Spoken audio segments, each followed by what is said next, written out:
ಇದು ಫಲಿತಾಂಶದ ಮೇಲೆ ಪರಿಣಾಮ ಆಗಲ್ಲ. ಕುಟುಂಬದ ಪ್ರಶ್ನೆ, ಕುಟುಂಬ ಅಂತ ಯಾಕೆ ಹೇಳ್ತೀರಿ? ನಾನು ಇದನ್ನೇ ಕಾಂಗ್ರೆಸ್ ನಾಯಕರಿಗೆ ಹೇಳೋದು, ಕುಟುಂಬ ಅನ್ನೋದನ್ನು ಯಾಕೆ ತರ್ತಾ ಇದ್ದೀರಿ? ಇಲ್ಲಿ ವ್ಯಕ್ತಿ ಬಗ್ಗೆ ಚರ್ಚೆ ಮಾಡ್ಕೊಳ್ಳಿ. ಇಲ್ಲಿ ವ್ಯಕ್ತಿ ಪ್ರಶ್ನೆ, ಕುಟುಂಬದ ಪ್ರಶ್ನೆ ಅಲ್ಲ. ಇದು ಕಾಂಗ್ರೆಸ್ನವ್ರಿಗೆ ಏನು ಮಹಾನ್ ಭಾವರು ಅವರೆಲ್ಲ ಭಾಳ ದೊಡ್ಡ ಇದರಲ್ಲಿ ಬಂದಿರೋರ. ಇಲ್ಲಿ ಕುಟುಂಬದ ಹೆಸರನ್ನ ಯಾಕೆ ತರ್ತೀರಿ? ದೇವೇಗೌಡರ ಹೆಸರನ್ನ ಯಾಕೆ ತರ್ತೀರಿ? ಕುಮಾರಸ್ವಾಮಿ ಹೆಸರು ಯಾಕೆ ತರ್ತೀರಿ? ತಪ್ಪು ಯಾರು ಮಾಡಿದರೆ ತಪ್ಪು ಶಿಕ್ಷೆ ಅನುಭವಿಸ್ಬೇಕು. ನಾನೇ ಹೇಳಿದ್ದೇನಲ್ಲ, ನಾವೇನು ವಯಸ್ಸುಗಳ ಪ್ರಶ್ನೆ ಇಲ್ಲ.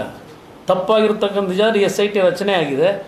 SIT ರಚನೆ ರಿಪೋರ್ಟ್ ಏನು ಕೊಡ್ತಾರೆ, ಅದ್ರ ಮೇಲೆ ತಪ್ಪು ಮಾಡಿದರೆ ತಪ್ಪು ಅನುಭವಿಸ್ಲೇ, ಶಿಕ್ಷೆ ಅನುಭವಿಸ್ಲೇಬೇಕು. ಈಗ ಇಂಥ ವಿಷಯಗಳು ಮುಜುಗರ ನನ್ನೊಬ್ಬನಿಗೆ ಅಲ್ಲ, ಸಮಾಜಕ್ಕೆ ಆಗುತ್ತೆ. ಸಮಾಜಕ್ಕೆ ಮುಜುಗರ ಆಗುತ್ತೆ. ಇದು ನಾನು ಇದರ ವಿಷಯದಲ್ಲಿ ಸಹಮತ ಇಲ್ಲ. ಇವತ್ತು ಪ್ರಜಾವಾಣಿ ಒಂದು ಆರ್ಟಿಕಲ್ ನೋಡಿದೆ ನಾನು. ಪ್ರಜಾವಾಣಿ ಒಂದು ಸ್ಪೆಷಲ್ ಆರ್ಟಿಕಲ್ ಕೆಲವ್ರದ್ದು ಇಂಟ್ರೋ ಮಾಡಿದ್ದಾರೆ. ಅದು ನನ್ನ ಕನ್ಸರ್ನ್ ಇರೋದು. ಇದು ನನ್ನ ಪ್ರಶ್ನೆ. ನಾನು ಯಾರನ್ನೂ ವಹಿಸ್ಕೊಳ್ತಕ್ಕಂಥ ಪ್ರಶ್ನೆ ಇಲ್ಲ. ಯಾರೇ ತಪ್ಪು ಮಾಡಿದರೆ ಅದು ತಪ್ಪೇ.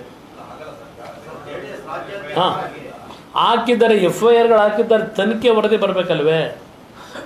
ಈಗ FIR ಹಾಕಿದ್ದಾರೆ, SIT ರಚನೆ ಆಗಿದೆ, ಅವರಿಗೆ ತನಿಖೆ ಶುರು ಮಾಡ್ತಾರೆ. ತನಿಖೆಯಲ್ಲಿ ಏನಿದೆ ಸತ್ಯಾಂಶ ಹೊರಗೆ ಬರಲಿ.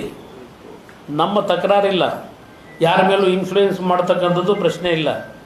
ಅದು ಏನಿದೆ ವಾಸ್ತವಾಂಶ, ಏನು ನಡೆದಿದೆ, ಯಾರೇ ತಪ್ಪಿತಸ್ಥರಿರಲಿ ಅದಕ್ಕೆ ಆಕ್ಷನ್ ಆಗಲೇಬೇಕು ಅನ್ನೋದು ನನ್ನ ಪಕ್ಷದ ನಿಲುವು. ನನ್ನ ನಿಲುವು. ನನಗೆ ಕೇಳಿದ್ರೆ ದಿನ ನನ್ನ ಕೇಳ್ಬಿಟ್ಟು ಹೋಗ್ತಾನ?